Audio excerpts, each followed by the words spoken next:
Montana Territory, June 1881. The storm rolled in fast over the Bitterroot Range, pushing wind and rain ahead of it like a stampede. Bram Fletcher tugged his oilskin coat tighter as his horse, Dusty, picked a careful path through the pine-shadowed trail leading back to his cabin. He had just crossed Miller's Creek when he saw her.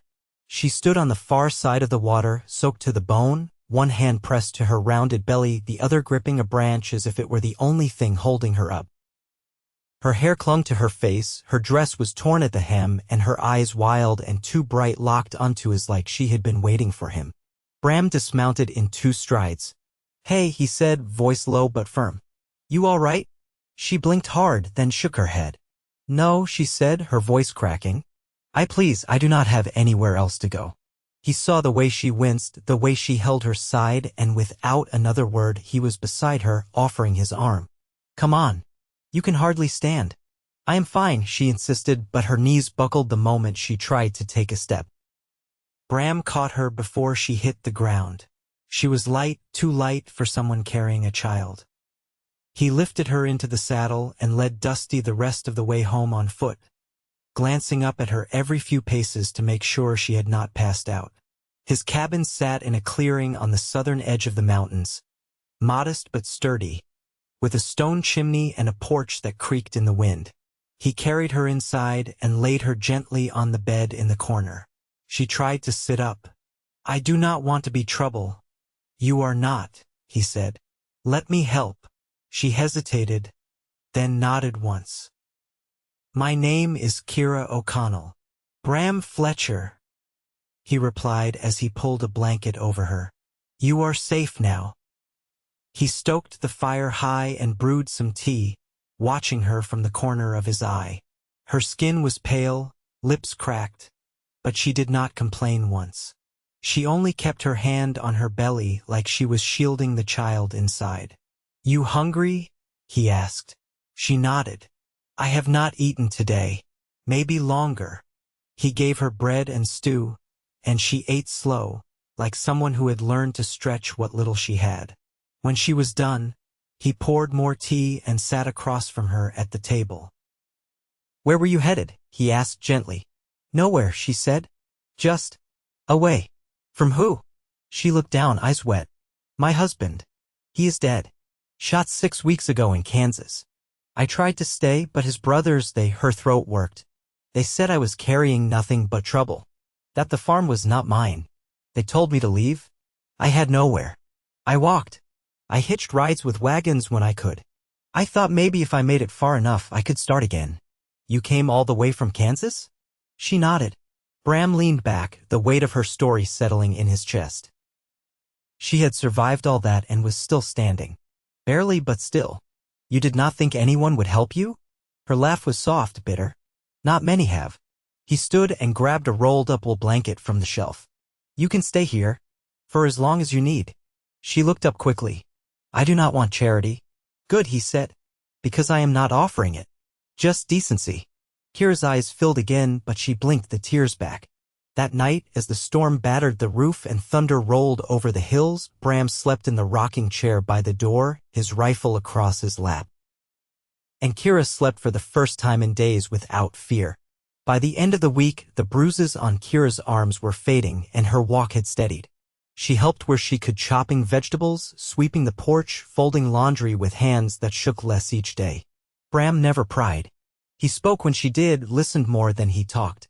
He fixed the broken hinge on the barn door. He strung up a clothesline so she could dry her things. He built a cradle from pinewood when she was not looking.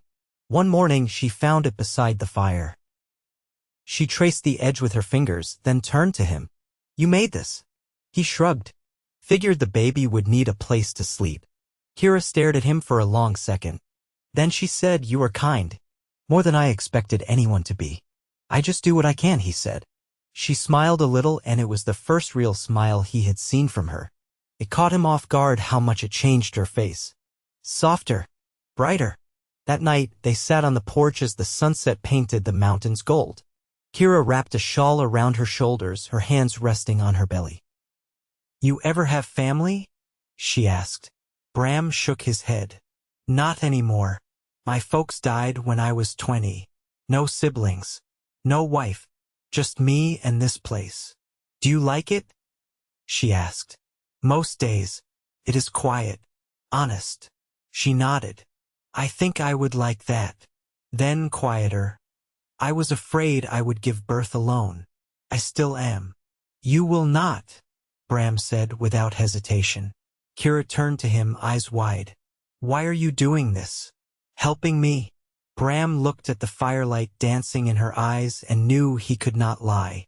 Because something in me said I should. And because I want to. She held his gaze and something shifted between them. Not loud, not sudden, just a knowing. Later that night, as he cleaned out the barn, he found her coat hanging beside his on the peg. A small thing, but it felt like a beginning. 2 weeks passed. Spring softened into summer. Keira's belly grew heavier and Bram's days grew fuller. He found himself listening for her laughter as he worked the fence line. He noticed the way her eyes lit up when she felt the baby kick. And when she winced with pain, he was at her side before she called his name.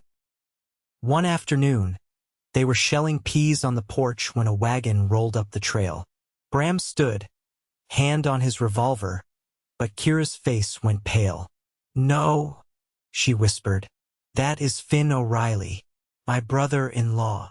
Bram stepped in front of her as the wagon stopped. A man climbed down, tall and sunburned, his eyes hard.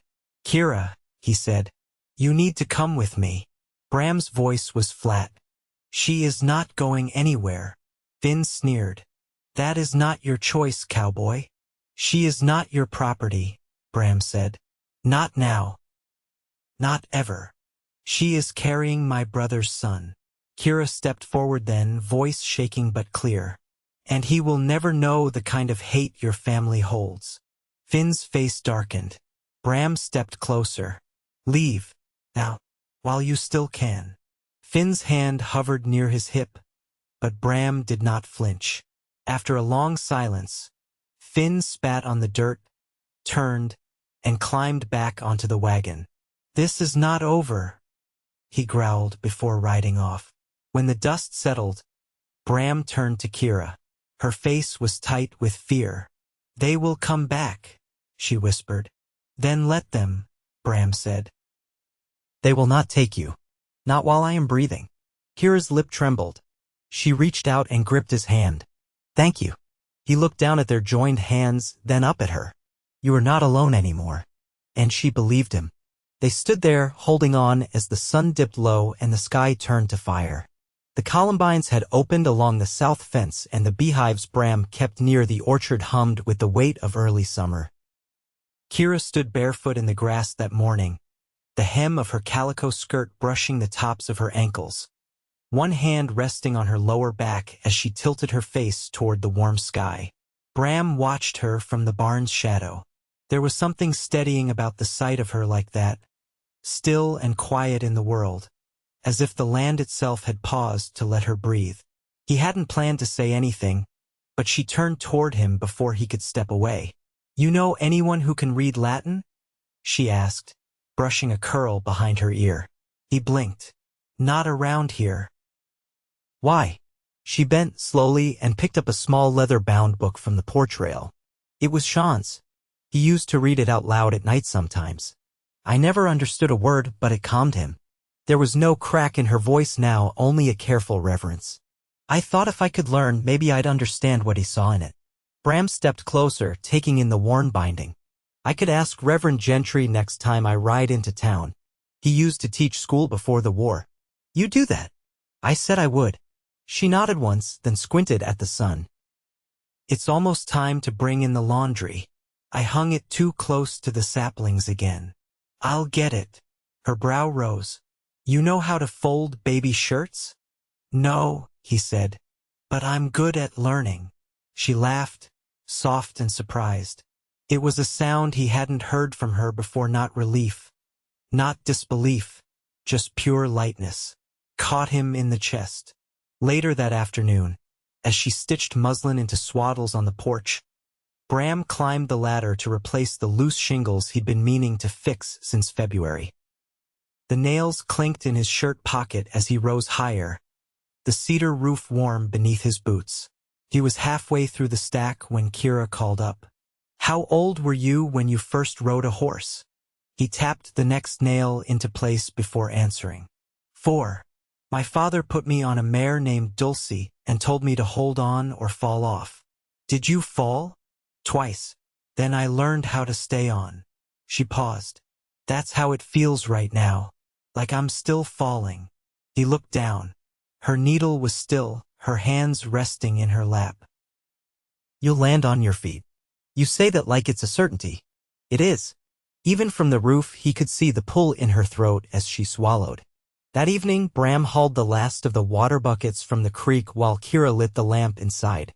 A flicker of movement caught his eye near the edge of the tree-lined shadows shifting where they shouldn't. He set the buckets down softly and reached for the rifle propped against the porch post. Keira opened the door and stepped out. Something wrong. His hand tightened around the stock. Stay behind me. But when the figure emerged, it was an old man in a patched coat, leading a swayback mule. Bram lowered the rifle. "Evenin'," the man croaked. "Heard there might be honey to trade." Keira stepped forward. "We've some. What do you have?" The man opened a sack to reveal dried apples and a small jar of lard. Bram studied him a moment longer, then nodded. "Fair trade." They sat beneath the eaves as the stranger warmed his hands on a tin cup of broth. He told them his name was Elijah, that he'd come from the Jefferson River Valley after his youngest son went north to work the mines and hadn't written since. Keira handed him a second piece of bread. "You got anyone waiting for you?" "No," he said, "I soft with memory. Just keep moving now. Find a tree to sleep under and start again the next day."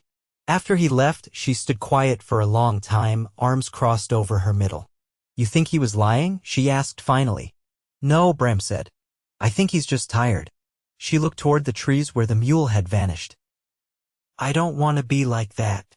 "You won't." "How do you know?" "Because you stopped running." The next morning, she asked to help with the horses. Bram showed her how to curry Dusty, how to check hooves for stones, how to braid the worn ends of rope tack so it wouldn't fray further. She listened carefully, hands sure and eyes alert. When she brushed the gelding's flank, he leaned into her with a quiet trust that Bram recognized. "You've got a way with him," Bram said. "He's gentle," she murmured, brushing a stray hair from her cheek. "Not many things have been." That night, as he closed the shutters, he heard her humming a lullaby from the back room low and soft, in a language he didn't know. There was no fear in it, just something like peace. And when he lay in bed, the cradle she hadn't yet asked about sat waiting in the corner, carved with a row of wildflowers he'd copied from the hills behind the barn. The room felt less empty now, like something was beginning. Outside, the wind moved through the trees, and for the first time in years, Bram Fletcher slept without waking. The morning sun filtered through cottonwood leaves, casting slow-moving shadows across the porch floorboards. Bram sat at the edge of the table, oiling the hinges of the front door, while Keira moved carefully between the hearth and the washtub, her steps slower now, her breathing shallower than it had been. She paused, resting a hand on the table's edge. "There's a tightness today," she said, voice steady but low. "Not just the weight of him. Feels like something's shifting." Bram set the oil can aside. "You think it's close?" "I don't know what close feels like," she admitted. "But I don't think I ought to go far today." He nodded once. "I'll stay nearby." They didn't speak again for a while. He returned to the hinges. She stirred the soapstone pot, her fingers absent against the handle.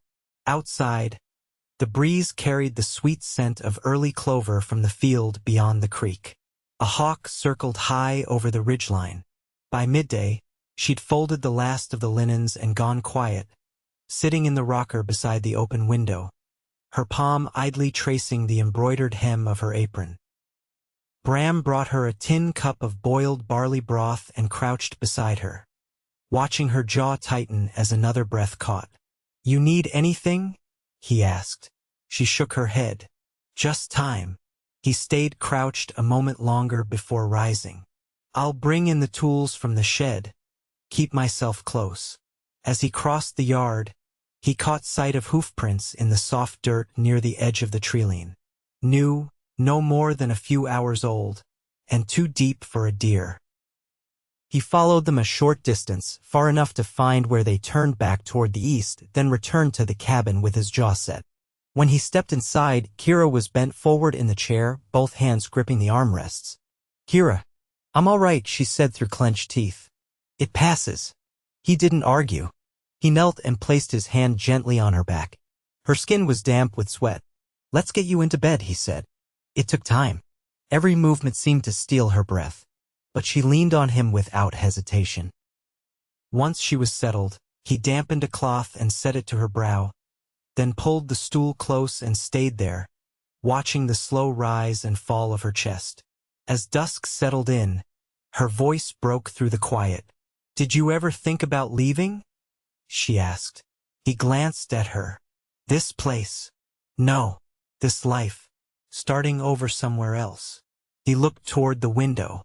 The ridge line was dark now, only the faintest rim of light left on the horizon. "I thought about it after the war," he said. "When I came back, nothing felt the same. I tried the city for a while.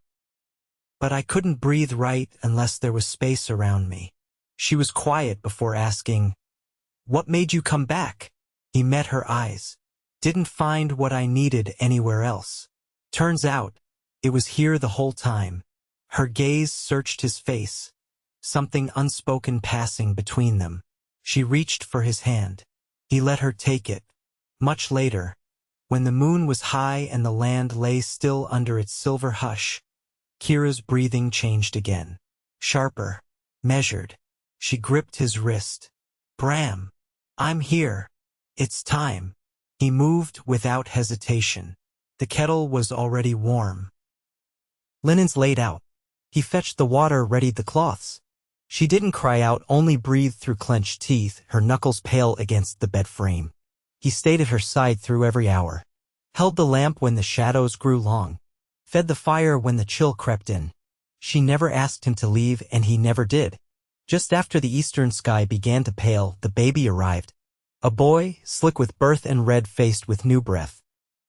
Bram wrapped him in a soft towel and placed him against Keira's chest, watching her arms fold around the tiny body with a reverence he hadn't known he'd been longing to see. She looked up at him, tears streaking her cheeks. "He's here." Bram knelt beside the bed, one hand resting on hers. "You did it." She let out a shaking breath. "I didn't think I could. Not really." "You did," he said. "You did more than that." The baby gave a small cry, then settled again, his cheek against her collarbone.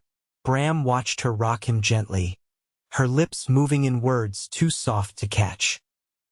When the sun finally rose, it touched the cradle by the fire, casting long gold beams across the polished pine. Keira's eyes followed the light. "You made that for him," she said. "I made it for both of you." She looked at him then, truly looked. Her fingers wound into his. "You've given me more than shelter, Bram Fletcher." He didn't answer right away, just lifted her hand and pressed it to his chest. "You gave me something too," he said. "A reason to come home and someone to come home to." She leaned forward, her forehead against his, the baby cradled between them. In the quiet that followed, the world outside stirred to life. A crow calling from a distant branch, the soft rustle of grass in the breeze, the gentle creak of the porch boards settling in morning warmth. Inside, the stillness was full. Not empty, not uncertain. Full with breath, with hope, with the beginning of something that had waited a long time to arrive. The baby was 6 days old when Keira stepped outside barefoot, her shawl drawn tight against the morning chill. Bram was at the woodpile, splitting kindling with a steady rhythm, the axe biting clean through the pine. The scent of sap hung thick in the air, and mist still clung low over the grass beyond the garden beds. She watched him in silence until he noticed her standing there. "You shouldn't be up," he said, setting the axe aside and brushing sawdust from his sleeve. "I'm not made of glass," she answered. "He was up all night. I needed air." Bram nodded and came closer, his eyes flicking to the bundle she carried. "He sleep at all?" "Enough to remind me I'm still alive." He didn't laugh, but something in his face eased. She shifted the baby in her arms and looked toward the slope where the pasture met the tree line. The land's different up here. Not just the mountains. The air, even. It's like it asks something of you. It does, Bram said. And it gives back if you stay long enough. She was quiet for a moment. I want to plant something. Not just for the table. Something that stays. Perennials, maybe. Something that'll still be blooming when he's old enough to walk. He studied her, then said, we've got spare seed in the loft. Wild lupin. Columbine, too. I'd like that. The baby stirred, a small sound like a sigh. She rocked him gently and Bram stepped forward, offering to take him. She hesitated, then passed him over with careful hands. His touch was sure, even though she knew he hadn't held many children before. He cradled the boy close, his thumb brushing the soft crown of his head. Keira watched them, her arms suddenly light. You don't say much about what you want, Bram. I've had my say in other ways. She stepped closer, her voice low. But you do want things, don't you? He looked down at the child in his arms. I want him to grow up knowing what it is to be safe. You think we'll always be safe here? I think we'll make it so. She nodded slowly, then sat down on the porch step. I've been thinking about names. He glanced at her. Sean was a good man, but naming him after his father doesn't feel right. That life ended. This one's just begun. What are you thinking? She pressed her palms against her knees, thoughtful. I want to give him a name that belongs only to him. Something rooted here. Bram tilted his head. Sawtooth. She laughed and the sound surprised them both. Maybe not that rooted. He smiled, faint but true. What about Ellis? She considered it. Ellis Fletcher? If you want. I do. The baby stirred again and Bram stepped back to hand him over. Keira gathered him close and kissed his brow. Ellis. She whispered at once and the boy quieted. That evening, Bram climbed the ladder to the hayloft and returned with a small tin box. He set it on the table by the lamp and opened it without a word. Inside were a harmonica, a buckeye coin worn smooth on one side, and a folded letter sealed with wax long broken. Keira looked at him.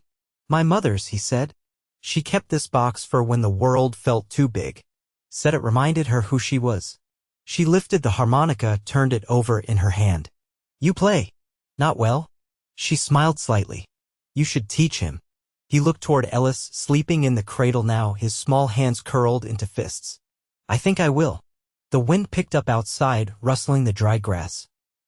Keira added another log to the fire, then settled beside the cradle.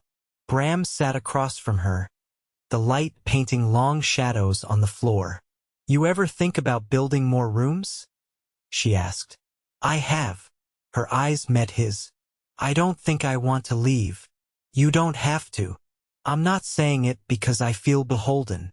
I want to build something here. With you. He didn't speak right away. When he did, his voice was low. I want that too. She reached across the space between them and took his hand. The fire crackled, steady and warm. Outside, the stars turned slowly over the mountains, unseen but certain. Inside, they sat together, the quiet between them no longer empty, but full of promise. The soil was softer than expected along the western fence, rich with spring rot and earthworms. Bram pressed his boot to the spade, driving it deep into the ground while Keira knelt nearby, laying out the packets of seed. Ellis dozed in the shade of a white pine behind her, his cradle nestled on a patchwork blanket stitched from old shirts and feed sacks. You sure these'll take? She asked, brushing a curl from her cheek with the back of her wrist. They will, Bram said. Ground's ready. Rain's due in 2 days. She opened a pouch of columbine and rubbed one of the tiny seeds between her fingers. Seems too small to become anything. He looked over his shoulder at the cradle. A lot of good things start small. Keira smiled without looking up and pressed a seed into the soil. By midday, the first row was planted. Bram hoisted the hoe over his shoulder while Keira gathered the empty pouches into her apron. They walked back toward the cabin where smoke curled from the chimney, the scent of barley and herbs drifting from the cook pot inside. I want to start keeping track, she said as they stepped inside, and she lifted Ellis into her arms. Of what? Everything. What we plant, what we harvest. When the berries ripen, how much salt we trade. I want to know what works. There's a ledger in the trunk, he said. Pages still blank. I'll start tonight, she said, settling into the chair by the hearth. Won't be much, but it'll grow.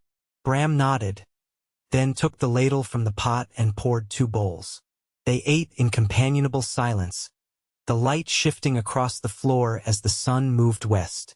Later, as evening cooled the air, a knock sounded at the door. Bram opened it to find a woman in her middle years holding a satchel, her weathered face breaking into a smile. Reverend Gentry sent me, she said. Said you might be needing a midwife's help down the line. I'm not too late, am I? You're early, Bram said, stepping aside. But you're welcome. Keira stood as the woman entered, her eyes cautious but not unkind. I'm Ruth, the woman said, offering her hand. Midwife, herb grower, and general busybody. Keira shook it. Keira Fletcher. Ruth's eyes flicked to the cradle. That his name. Ellis. Good name. You feeding all right? Keira nodded. He's strong. Ruth set her satchel down. I've got salves and teas. We'll make sure you stay strong too. After Ruth left, promising to return next month with fresh yarrow and peppermint, Keira stood at the window watching the last of the light fade from the hills. She didn't ask why I was here, she said. She didn't need to, Bram replied. I'm glad she came. He crossed the room and rested a hand on her shoulder. You've got folks now. Not many, but enough. She leaned into him, the fire casting soft light across their faces. I never thought I'd live like this. Quiet. Steady. I thought maybe I wasn't meant for it. You are, he said. You always were. She turned toward him, her fingers curling at the edge of his shirt. And you? You ever think about what comes next? He brushed his hand along her jaw. I think about it every day. I want to stay, she whispered. I want this to be the place Ellis grows up. I want him to know what it feels like to belong somewhere. Bram didn't answer. He stepped back, reached into the cupboard, and pulled out a small cedar box. Inside, nestled in a square of linen, was a simple gold ring. I had it made in town, he said. Didn't know when I'd give it to you. Figured you'd tell me when. Her breath caught. Bram, I don't have much, he said. Just this land and what I've built on it. But I'll give you everything I've got if you'll have it. She reached out, took the ring, and slid it onto her finger. You already have, she said. They married under the cottonwood tree behind the cabin, just the 3 of them and Ruth standing witness. Bram wore his cleanest shirt, the collar still stiff from the soapstone wash. Keira wore a pale blue dress that had once belonged to her mother, the hem let out to fit her legs. Ellis watched from the sling at her chest, his eyes wide and quiet. Ruth read from a worn prayer book, then folded it shut. You may kiss your wife. Bram did, slow and sure, his hands cupping her face like the moment deserved more than rush. Keira leaned into him, her fingers curled in the back of his collar, and for the first time in years there was no ache beneath her breastbone, no shadow behind her ribs. They built a second room that summer, wood hauled from the far ridge and planed by hand. Bram carved the doorframe with wild lupin, the same as bloomed along the fence. Keira painted the walls with buttermilk and ash, the color faint as morning light. It wasn't grand, but it was theirs. Ellis grew quick, his legs strong and restless, his grip fierce. He laughed when the wind rustled the trees and reached for the sky with both arms. Bram carried him on his shoulders to check the trap lines. Keira taught him the names of herbs and birds, her voice steady and sure. Each season brought its own work, fence mending, smoking meat, sewing winter coats from old flannel. But the rhythm never broke. They made time. For stories by the fire. For Bram's quiet strumming on the harmonica, each note low and true. For Keira's writing, the ledger filling with neat rows of ink, seed sown, rain fallen, Ellis's first tooth. They never saw Finn again. Word came through Ruth that he'd taken his bitterness east, chasing land he couldn't keep. Keira never asked for more. They didn't need more. Years passed. The orchard bloomed in spring, the bees thick and golden. The cradle became a bench, then a bookshelf. The porch bore the weight of children's boots, then men's. But the quiet between them never left. It deepened, softened, strengthened. One autumn evening, after Ellis had gone to bed, Keira sat beside Bram on the porch steps, a shawl draped around her shoulders. "The boy's almost taller than me," she said. "He's got your eyes," Bram said, squeezing her hand. "And your stubbornness." She laughed, and he leaned in, kissing her temple. "You ever wonder how it might have gone if we hadn't met that day?" she asked. "No," he said, "because we did." She rested her head against his shoulder, the sky above them streaked with stars. And they stayed that way, two souls built from weather and quiet and hard-earned grace, held together not by chance, but by choice. Always by choice. Their life was not without labor, nor sorrow, but it was full, and it was theirs, and it was good.